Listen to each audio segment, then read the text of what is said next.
সৎমায়ের কাছে আমাকে রেখে বাবা ব্যবসার উদ্দেশ্যে শহরে গেলেন। বাবা যখন বাড়িতে থাকতেন তখন আমার সৎমায়ের আচরণ খুব ভালো ছিল। যখন বাবা ব্যবসার কাজে 1 মাসের জন্য চলে গেলেন, ঠিক তখন থেকেই আমার সৎমায়ের আচরণ পাল্টে গেল। আমি যখন রাতে খাবার খেতাম, তারপর আমি আর কিছুই বলতে পারতাম না। আমি খাবার খাওয়ার সাথে সাথে ঘুমিয়ে যেতাম। এরকম আমার এর আগে কখনো হয়নি। আমি যখনই রাতে খাবার খেতাম, ঠিক তখনই আমি অজ্ঞান হবার মতো পড়ে থাকতাম। আমি সকালে উঠে আমার সৎমাকে জিজ্ঞেস করলে তিনি বলতেন, এই বয়সে একটু বেশি ঘুম হবেই। কিন্তু হঠাৎ করেই আমি জানতে পারলাম আমি মা হতে চলেছি। সেই খবরটা শোনার পর আমার হাত পা কেঁপে উঠল। এটা কি করে সম্ভব? আমি তো কিছুই বুঝতে পারছি না। কিন্তু আমি যখন জানলাম আমি কিভাবে মা হতে চলেছি, আর সেটা আমি কোনোভাবেই মেনে নিতে পারছিলাম না। তাহলে আসল ঘটনাটি বলি। আমি যে জায়গায় থাকতাম সেখানে কোনো পুরুষ থাকত না, আর না আমার কোনো আত্মীয় স্বজন থাকত। তারপরেও একদিন আমি জানতে পারলাম যে আমি মা হতে চলেছি। এটা শুনে আমার দম বন্ধ হয়ে আসছিল, কিন্তু আমি বুঝতে পারলাম না যে এটা কি করে সম্ভব হলো। কিন্তু আমি কিভাবে মা হলাম সেটা জানার জন্য আমি ব্যাকুল হয়ে উঠলাম। আমার নাম ঝুমা। আমি আমার নামের মতোই সরল ছিলাম, কিন্তু আমার এই সরলতার অস্তিত্বের জন্য আমি অনেক বড় শাস্তি পেয়েছিলাম।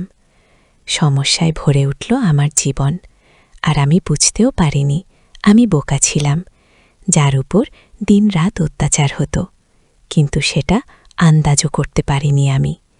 যখন 12 বছর বয়সে ছিলাম, আমার মায়ের একটা অদ্ভুত রোগ হয়। হঠাৎ করেই তার অর্ধেক শরীর কাজ করা বন্ধ করে দিয়েছিল। মা দেখতে দেখতেই হঠাৎ বিছানায় পড়ে গেল। এরকম অবস্থায় আমাদের সাহায্য করার জন্য আমার মায়ের সৎ বোন রাজি হয়েছিল।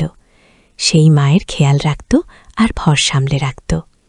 আমার বাবা শহরের ধনী ব্যক্তিদের একজন ছিলেন, কিন্তু তিনি তার প্রচুর অর্থ খরচ করেও আমার মায়ের চিকিৎসা করে তাকে সুস্থ করতে পারেননি।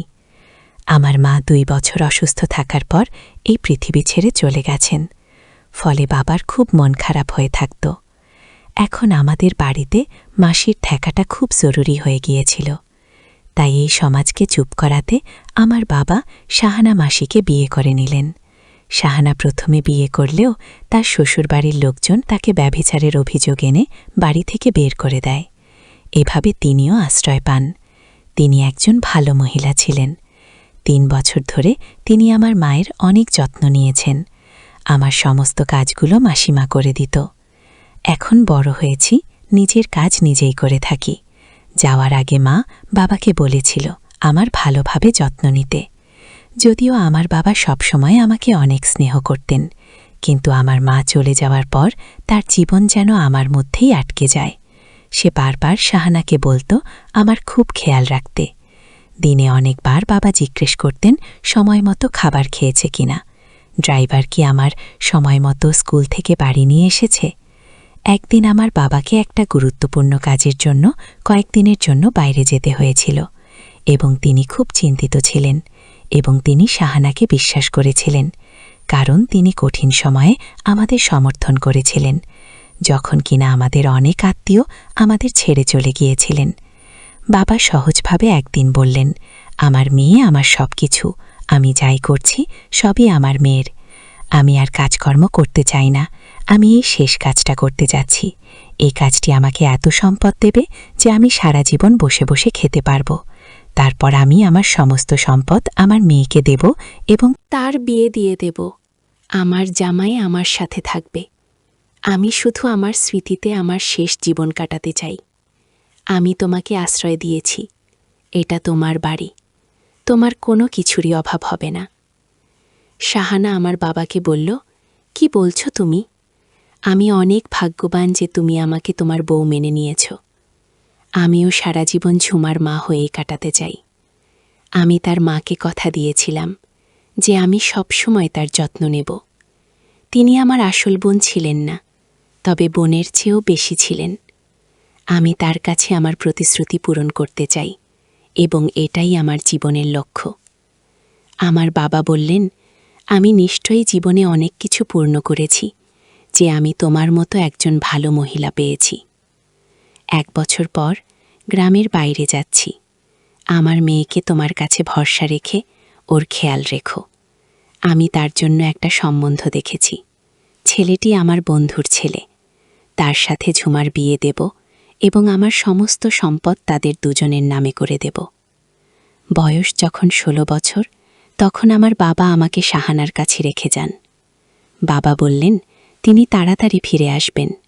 কিন্তু যেদিন বাবা এই গ্রাম ছেড়েছেন, সেদিন থেকে শাহানার মনোভাব কিছুটা বদলে গেল।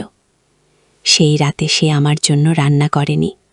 আজকে রান্না করেনি কেন জিজ্ঞেস করলে সে বলল, আমার শরীর খারাপ, ফ্রিজে যা পড়ে আছে তাই খাও। একদিন ছুটি দেওয়া উচিত, তা অন্তত আমি বুঝতে পারতাম। তাই আশেপাশে যা ছিল তা খেয়ে ঘুমিয়ে পড়লাম। রাতে আমার বাড়িতে কিছু নড়াচড়া শব্দ শুনতে পেলাম। আমার ঘুম খুব কাঁচা ছিল। আমি জেগে উঠলাম। আমি দেখলাম শাহানা মাসি দরজা বন্ধ করছে। আমি তার দিকে তাকালাম এবং সে কিছুটা ঘাবড়ে গেল।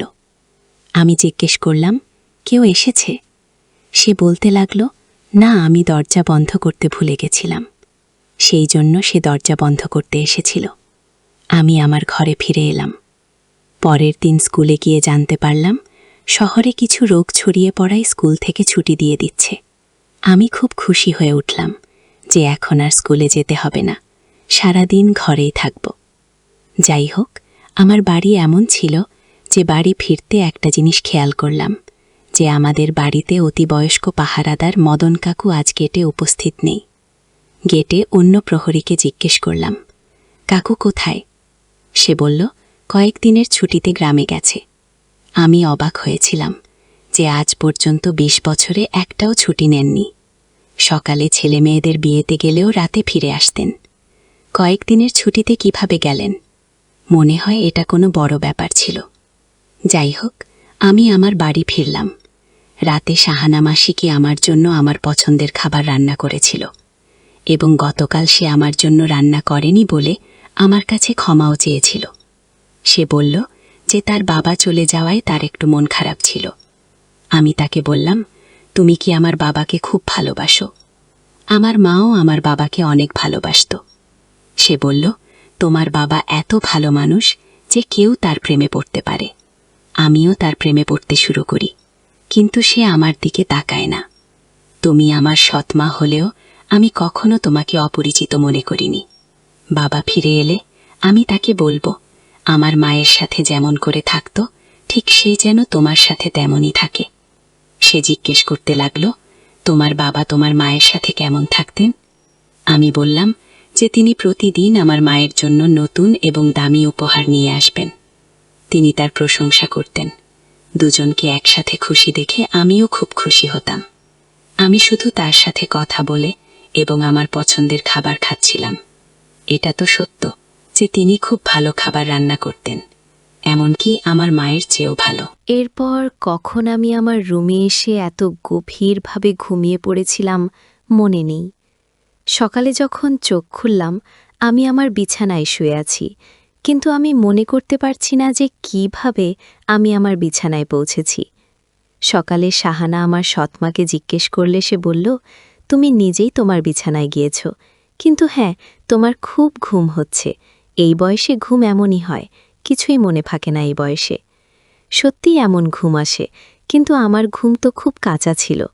কিন্তু যাই হোক, তারপরে আমি সেদিকে খুব একটা মনোযোগ দিইনি। কিন্তু এখন আমার বাড়িতে অদ্ভুত কিছু ঘটনা ঘটছিল। একদিন দেখলাম ড্রয়িং রুমে অনেক অনেক ভালো ভালো খাবার সাজানো ছিল। কে আছে জিজ্ঞেস করলে কাজের মেয়ে বলল, আপনি এসেছে। সাহারার আপনি, তো আমারও আপনি সমান। তাই আমি ড্রয়িং রুমে গিয়ে বললাম, কে বাড়িতে এসেছে?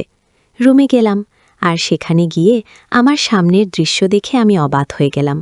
ওখানে কোনো অতিথি ছিল না, কিন্তু দুজন লোক বসেছিল, যারা দেখতে বড় লোক, কিন্তু কিছুটা বিপজ্জনক বটে। আমি ভেতরে প্রবেশ করার সাথে সাথে সে আমার দিকে তাকাতে লাগল। শাহানা আমাকে পরিচয় করিয়ে দিয়ে বলল, এ আমার স্বামীর মেয়ে। তাদের একজন বলল যে ও খুব সুন্দরী। তাদের বলা এই কথাটা আমার কাছে খুব অদ্ভুত লেগেছিল। তারপর আমি আমার রুমে ফিরে এলাম এবং পরে সে বলল যে তারা ছিল আমার ভাই। আমার সাথে প্রতিদিন একটি অদ্ভুত ঘটনা ঘটত। আমি যখন সকালে ঘুম থেকে উঠতাম তখন মনে হতো যে আমি খুব ক্লান্ত এবং রাতে আমার ঘুম এমন হতো যে আমি অজ্ঞান হয়ে পড়তাম। আজকাল আমার কিছুই মনে থাকে না যে আমি কখন আসছি বা কখন আমার ঘরে আসি। আমি একদিন হঠাৎ আমি অসুস্থ হলাম, বমি বমি ভাব এবং মাথা ঘোরা শুরু করল। আমি ভয় পেয়েছিলাম যে আমিও সেই রোগে আক্রান্ত হতে পারি, যেটি আজ সারা এলাকায় ছড়িয়ে পড়েছে। আমি সৎমাকে জিজ্ঞেস করলে জানালে সঙ্গে সঙ্গে ডাক্তারকে ডেকে পাঠায়। ডাক্তার বাড়ি এসে আমাকে চেক আপ করলেন। তিনি আমার রক্তের নমুনা নিয়েছিলেন এবং বলেছিলেন যে পরীক্ষা করার পরে তিনি রাতে পরীক্ষার ফলাফল জানাবেন। তিনি আমাকে কিছু ওষুধ দিয়ে চলে গেলেন। সে ফোন নিয়ে আমার সামনে দাঁড়িয়েছিল। হঠাৎ কিছু অদ্ভুত কথা বলতে লাগলো, না এটা হতে পারে না। ডাক্তারবাবু বললেন নিশ্চয়ই কিছু ভুল হয়েছে, এটা হতে পারে না। আমি চিন্তায় পড়ে গেলাম যে আমার রিপোর্টে কি বনে এসেছে। সে হঠাৎ ফোন কেটে দিল এবং আমার দিকে এমনভাবে এগিয়ে আসছে যেন আমাকে শোনানোর জন্য খুব খারাপ খবর আছে। আমারও মন খারাপ হয়ে গেল। আমি জিজ্ঞেস করলাম, ডাক্তার কি বলছেন? তারপর সে বলতে লাগলো যে ডাক্তার কি বলছেন সেটা পরের কথা, আগে বল তুমি এটা কিভাবে করতে পারলে? তুমি তোমার বাবার সম্মানের কথা চিন্তা করলে না? তুমি কিভাবে করতে পারলে এটা? এখন সে ফিরে এলে আমি কি জবাব দেব? আন্টি কিসের কথা বলছে?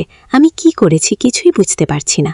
ডাক্তার তোমাকে কি বলেছে আর তুমি আমার সাথে এভাবে কথা বলছো কেন? আমি তো কিছুই করিনি। ডাক্তার বলেছে তুমি মা হতে চলেছ। তার এটুকু বলায় আমার মাথায় মনে হলো আকাশ ভেঙে পড়ল। আমি হতবাক ছিলাম, এটা কিভাবে হতে পারে? আমি জানতাম না আমার কি হয়েছে। আমি এমন কোনো পাপ করিনি। আমি চিৎকার করে কাঁদতে লাগলাম, যেটা মিথ্যে, ডাক্তারের কিছু ভুল হয়েছে। শাহানা বলেন ডাক্তারের সঙ্গে হয়তো কিছু ভুল বোঝাবুঝি হয়েছে, সেই জন্য কালকে আমরা অন্য ডাক্তারের কাছে যাব। হঠাৎ তার মনোভাব বদলে গেল। পরের দিন আমাকে অন্য এক ডাক্তারের কাছে নিয়ে যাওয়া হলো।